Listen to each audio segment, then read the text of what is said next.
ඔබ දන්නවද 95%කට වඩා වැඩි පිරිසක් ඔවුන්ගේ දෛනිකව අවශ්‍ය කරන තන්තුමය ප්‍රමාණය ඔවුන්ගේ ආහාර වලින් ලබා ගන්නේ නැති බව. ඉතින් මේක ලොකු ප්‍රශ්නයක්. හේතුව තමයි තන්තු කියන්නේ අපේ ආහාර ජීර්ණ පද්ධතිය. මේ ආහාර මාර්ගය නිරෝගීව තබා ගන්න උදව් වෙන ප්‍රධානම ද්‍රව්‍යය. ඉතින් ඒක නිසා ඔබ අනිවාර්යයෙන්ම තන්තු සහිත ආහාර අනුභව කළ යුතුයි. ඔබේ ආහාර මාර්ගය නිරෝගීව තියෙයි කියන්නේ ඔබේ ශරීරයම නිරෝගීව තබා ගන්න උපකාරී වෙනවා. ඔබේ බර වැඩි නම් බර අඩු කර ගැනීමට, ඒ වගේම ශරීරයේ කොලෙස්ටරෝල් මට්ටම වැඩි නම් කොලෙස්ටරෝල් මට්ටම පාලනය කරන්න. ඒ වගේම ඔබේ රුධිරේ ලේවල සීනි මට්ටම වැඩි නම් මේ සීනි මට්ටම එකපාරට ආහාරයක් ගත්තට පස්සේ වැඩි වෙනවා නම් මේ මට්ටම වැඩි වෙන්න නැතුව තියාගන්නත් මේ ෆයිබර් එහෙම නැත්නම් තන්තු උපකාරී වෙනවා.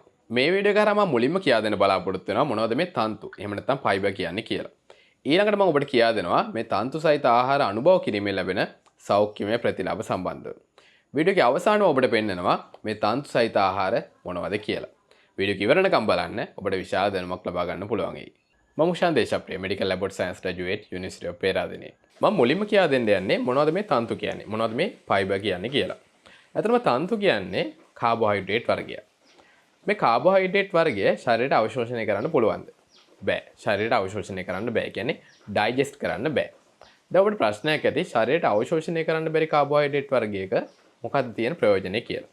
දැන් අපි ගත්තොත් එහෙම සීනි ගත්තොත් ශරීරයට අවශෝෂණය කරන්න පුළුවන්. අපි පිටිසහිත කෑමක් ගත්තොත් මේක ශරීරයට අවශෝෂණය කරන්න පුළුවන්. හැබැයි තන්තු ශරීරයට ජීර්ණය කරන්න බෑ. ඒ වගේම අවශෝෂණය කරන්න බෑ. හැබැයි ඊට එහා ගිය සෞඛ්‍යමය ප්‍රතිලාභ ගොඩක් ලබා දෙනවා. තන්තු ආකාර දෙකක් තියෙනවා. soluble fiber සහ insoluble fiber කියලා. ඒ කියන්නේ ජලයේ දියවන තන්තු සහ ජලයේ දිය නොවන තන්තු කියලා. දැන් soluble fiber ගැන කතා කරොත් එහෙම මේවා ආහාර මාර්ගයේ ස්නේහණය කරනවා. ඒ කියන්නේ ජෙලි වගේ ද්‍රව්‍යයක් නිෂ්පාදනය කරනවා.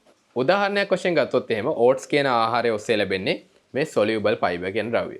ඇපල් ගත්තොත් මේ ඇපල් කියන පළතුර හරහා ලැබෙන්නේ මෙන්න මේ කියන soluble fiber. ඊළඟට මම එනවා insoluble fiber වලට. ඒ කියන්නේ ජලයේ දිය නොවන තන්තුමය ද්‍රව්‍ය වලට. මේවෙන් තමයි අපේ ආහාර මාර්ගයේ ආහාර හොඳින් ගමන් කරන්න උපකාරී වෙන්නේ. ඒ කියන්නේ ආහාර මාර්ගය හොඳින් සංකෝචනය වෙන්න ඉහිල් වෙන්න මේ ක්‍රියාකාරීත්වයට සපෝට් කරන්නේ සහ අපි ගන්න අනිකුත් ආහාර මාර්ගය ඔස්සේ ඊටාම පහසුවෙන් ගමන් කරන්න උපකාරී වෙන්නේ මේ insoluble fiber. අපි ගත්තොත් එම් සියලුම එළවලු වල තියෙන්නේ මේ insoluble fiber. දැන් මම ඔබට කියා දෙන්න යන්නේ මේ තන්තු අධික ආහාර අනුභව කිරීමෙන් ලැබෙන සෞඛ්‍යමය වාසි ගැන කියා දෙන්න. ඒ යටතේ පළවෙනි දේ ඔබේ ආහාර මාර්ගයේ ක්‍රියාකාරීත්වය හොඳින් සිද්ධ කරන්න උපකාරී වෙනවා. ඒ වගේම constipation එහෙම නැත්නම් මලබද්ධය වගේ රෝගී තත්ත්ව වළක්ව ගන්න උපකාරී වෙනවා. දැන් ඔබ තන්තු අධික ආහාරයක් අනුභව කරාට පස්සේ මේක ආහාර මාර්ගය ඔස්සේ ගමන් කරනකොට ආහාර මාර්ගය පිරිසුදු කරන්න උපකාරී වෙනවා. ඒ වගේම ආහාර ජීර්ණ පද්ධතිය ඔස්සේ ආහාර හොඳින් ගමන් කරන්න උපකාරී වෙනවා. අනිත් පැත්තට ගත්තොත් එහෙම ආහාර මාර්ගය ඔස්සේ ආහාර ගමන් කරනකොට මේවා ජීර්ණයට ලක් වෙනවා. ඊට අපි කියනවා මල ද්‍රව්‍ය කියන ද්‍රව්‍ය හැදෙනවා. මේ මල ද්‍රව්‍ය වලට මෘදුභාවයක් එකතු වෙනවා මේ තන්තු හරහා. ඔබ දන්නවා මේ තන්තු අධික ආහාර අනුභව කරන්නේ නැතු වුනහම constipation එහෙම නැත්නම් මලබද්ධය කියන රෝගී තත්ත්වය ඇති වෙනවා. ඒ කියන්නේ මේ මල ද්‍රව්‍ය වලට මෘදුභාවයක් නැතුව ඝන ස්වභාවයක් ආවම තමයි අපිට මේවා පිට කරන්න අමාරු. එතකොට අපි තන්තු සහිත ආහාරයක් ගත්තා නම් ප්‍රධාන වශයෙන් මේ මලබද්ධය කියන රෝගී තත්ත්වය වළක්ව ගන්න පුළුවන්. දෙවැනි සෞඛ්‍යමය වාසිය තමයි ඔබේ රුධිරයේ කොලෙස්ටරෝල් මට්ටම පාලනය කරගන්න උපකාරී වෙනවා. ඒ කියන්නේ දැන් ඔබ තන්තු සහිත ආහාරයක් අනුභව කරාට පස්සේ ඒත් එක්කම ඔබ හිතන්න මේදමය ද්‍රව්‍ය කියන්නේ තෙල් සහිත කෑමක් ගත්තා කියලා. එතකොට මේ තන්තුමය ද්‍රව්‍ය වලට මේ මේදමය ද්‍රව්‍ය බැඳෙනවා. ඒකත් එක්ක ඔබේ ආහාර ජීර්ණ පද්ධතිය මේවා එළියට යනවානේ. මේත් එක්කම මේ මේදමය ද්‍රව්‍යයත් අනවශ්‍ය විදිහට තියෙන මේදමය ද්‍රව්‍ය එළියට ගමන් කරනවා. ඊට එකපාරට අර මේදමය ද්‍රව්‍ය රුධිරයට අවශෝෂණය කරන ප්‍රමාණය අඩුවීමක් සිද්ධ වෙනවා. ඊට රුධිරේ එකපාරට මේ කොලෙස්ටරෝල් මට්ටම වැඩිවීම සිද්ධ වෙන්නේ නැහැ. ඒ කියන්නේ ට්‍රයිග්ලිසරයිඩ් වගේ මේදමය ද්‍රව්‍ය රුධිරේ වැඩිවීම වළක්වනවා. ඒකත් එක්ක රුධිරේ කොලෙස්ටරෝල් බිල්ඩ් වීම අඩු වෙනවා. ඔබේ හදවතේ නිරෝගීභාවය පවත්වා ගන්න උපකාරී වෙනවා. මම දැන් යන තුන්වෙනි සෞඛ්‍යමය වාසියට. ඒ තමයි අපේ ලේවල සීනි මට්ටම එකපාරට වැඩිවීම වළක්වනවා මේ තන්තුමය ආහාර වලින්. ඔබ තන්තු සහිත ආහාරයක් ගත්තට පස්සේ මේ ආහාරය ගොඩක් වෙලාවට පිටසහිත කියන පිෂ්ඨයක් තියෙන්න පුළුවන්. සාමාන්‍යයෙන් පිෂ්ඨය කියන ද්‍රව්‍ය අපේ ලේවලට ඉක්මනට අවශෝෂණය කරනවා. ඉක්මනට අවශෝෂණය කරාම සිද්ධ වෙන්නේ අපේ ලේවල සීනි මට්ටම එකපාරට වැඩි වෙනවා.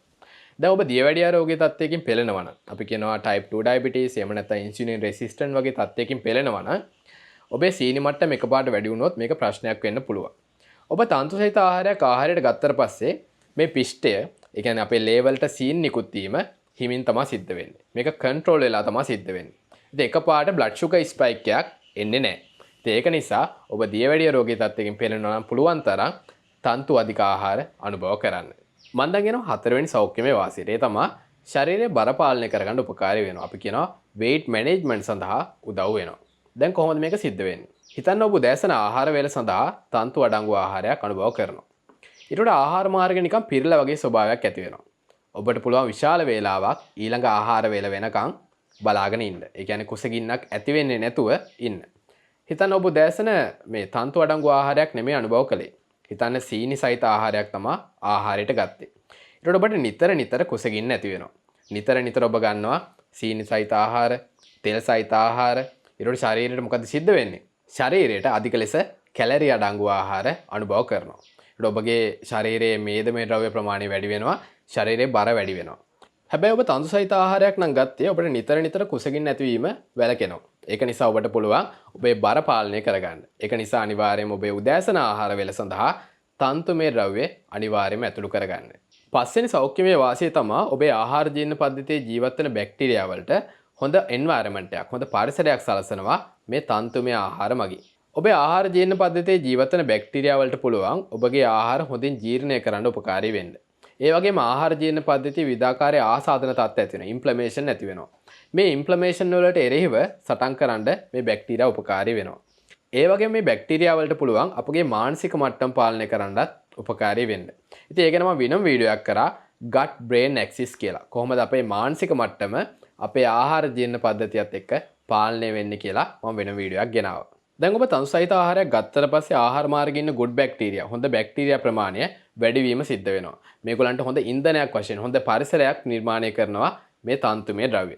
ඉතින් ඒකත් එක්ක ආහාර මාර්ගයේ නිරෝගීභාවයට මේක විශාල කාර්යභාරයක් ඉටු කරනවා. 6 වෙනි සෞඛ්‍යමය වාසිය තමයි ඔබේ ආහාර මාර්ගයේ ඇති වෙන පිළිකාමය රෝගී තත්ත්ව වළක්වන්න උපකාරී වෙනවා. ප්‍රධාන වශයෙන් අපි ගන්නවා මහාන්ත්‍රය. මහාන්ත්‍රය පිළිකාමය රෝගී තත්ත්ව වලට අපි කියනවා කොලොන් කැන්සර් කියලා. කොලොරෙක්ටල් කැන්සර් කියන්නේ මේ කොලොන් කැන්සර් කියන මේ පිළිකාමය රෝගී තත්ත්ව ඇතිවීම පාලනය කරන්න උපකාරී වෙනවා මේ තන්තුමය අඩංගු ආහාර. ඔබ නිතර ගන්නේ ශනික ආහාර නා තන්තුමය අඩංගු ආහාර අනුභව කරන්නේ නැත්තම් ගොඩක් වෙලාවට මේ කොලොන් කැන්සර් එහෙම නැත්නම් කොලොරෙක්ටල් කැන්සර් කියන ඒවා ඇති වෙන්න පුළුවන්. ඔබ තන්තු සහිත ආහාර නිතර අනුභව කරනවා නම් ගොඩක් වෙලාවට මේ කොලොන් කැන්සර් ඇතිවීම අවම වෙනවා. ඒක නිසා ඔබ තන්තු සහිත ආහාර පුළුවන් තරම් ඔබගේ ආහාර වේල් වලට එකතු කරගන්න. ඒ වගේම සඳහන් කරන්න අවශ්‍යයි හදවත් රෝගී තත්ත්ව. ඊට පස්සේ ගත්තොත් ස්ට්‍රෝක්, ඒ කියන්නේ මොළයේ ලේ කැටි සිරවීම වගේ දේවල්, බ්‍රෙස්ට් කැන්සර්, ඒ කියන්නේ පියුරු පිළිකා වගේ දේවල් වලටත් විවිධාකාරයේ පරීක්ෂණ මගින් අඳුරගෙන තියෙනවා මේවා ඇතිවීමත් අවම වෙනවා මේ තන්තු අඩංගු ආහාර අනුභව කිරීමත් එක්ක. දැන් ඔබට අනිවාර්යෙන් ප්‍රශ්නයක් ඇති මොන වගේ ආහාරවලද වැඩිපුර තන්තු අඩංගු කියලා. ඒ යටතේ මම මුලින්ම වෙනවා පළතුරු. පළතුරු ගත්තාම ඇපල්, පෙයාස්, ඒ වගේම බෙරිස් ගත්තාම බ්ලැක්බෙරිස්, රාස්බෙරිස්, ඒ වගේම කෙසෙල්. මෙන්න මේ කියන පළතුරු වල ඉහළ ප්‍රමාණයක් තන්තු අඩංගුයි. ඊළඟට මම එනවා එළවලු. එළවලු යටතේ කැරට්, බ්‍රොක්ලි, ඊට පස්සේ ස්වීට් පොටැටෝ, ඒ කියන්නේ බතල. මෙන්න මේ කියන ආහාරවල ඉහළ ප්‍රමාණයක් තන්තු අඩංගු වෙනවා. ඊළඟට අනිකුත් ආහාර ගැන සඳහන් කිරීමක් කරොත් එහෙම රතුහාල්, ඊට පස්සේ ඕට්ස් කියන ආහාරය. අපි ගත්තොත් එහෙම කඩල, පරිප්පු. ඊළඟට ගත්තොත් මම වෙනම වීඩියෝ එකක් කරා චියා සීඩ්ස් කියන ද්‍රව්‍ය ගැන. චියා සීඩ්ස් වල. ඊට පස්සේ ගත්තොත් එහෙම ආමන්ඩ්ස්. මෙන්න මේ කියන ආහාරවලත් ඉහළ ප්‍රමාණයක් තන්තු අඩංගු වෙනවා. වීඩියෝ එකේ අවසානට මට පැහැදිලි කරන්න කාරණා කීපයක් තියෙනවා. ඒ තමයි දැන් මම විවිධාකාරයේ සෞඛ්‍යමය ප්‍රතිලාභ ගැන සඳහන් කිරීමක් කරා. දැන් මේ සෞඛ්‍යමය ප්‍රතිලාභ යටතේ ඔබ තීරණය කරන්න එපා කිසියම් රෝගී තත්ත්වයක් සඳහා මෙන්න මේ කියන තන්තුමය අඩංගු ආහාර විතරක් ගත්තාම ඇති කියලා. ඔබ අනිවාර්යෙන් ඔබගේ වෛද්‍ය උපදෙස් පිළිපදින්න. මේ වෛද්‍යවරයා නියම කරන ලද ඖෂධ පානය කරන්න.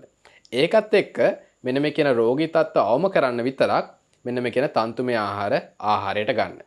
ඊළඟට කියන්න තියෙන කාරණාවක් තමයි තන්තුමය ආහාර එකපාරට වැඩිපුර ප්‍රමාණයක් ආහාරයට ගන්න එපා. ඒක ක්‍රමානුකූලව සිද්ධ කරන්න. ඒ වගේම ජලය හොඳට පානය කරන්න. ඒ වගේම තන්තුමය අඩංගු ආහාර අර මම සඳහන් කර ආහාර වලින් විතරක් ගන්න බලන්න. සප්ලිමන්ට් වගේ දේවල් වලට යන එක පුළුවන් තරම් සීමා කරන්න. ඉතින් මම හිතනවා මේ වීඩියෝ එකෙන් ඔබ විශාල දැනුමක් ලබා ගන්න ඇති කියලා. වීඩියෝ එක හොඳයි නම් අනිවාර්යයෙන්ම ලයික් කරන්න, ෂෙයා කරන්න, කමෙන්ට් කරන්න. channel එකත් එක්ක එකතු වෙන්න කැමති නම් subscribe කරලා එකතු වෙන්න. එහෙනම් අලුත් දවසක අලුත් වීඩියෝ එකක් එක්ක මුණ ගැහෙමු.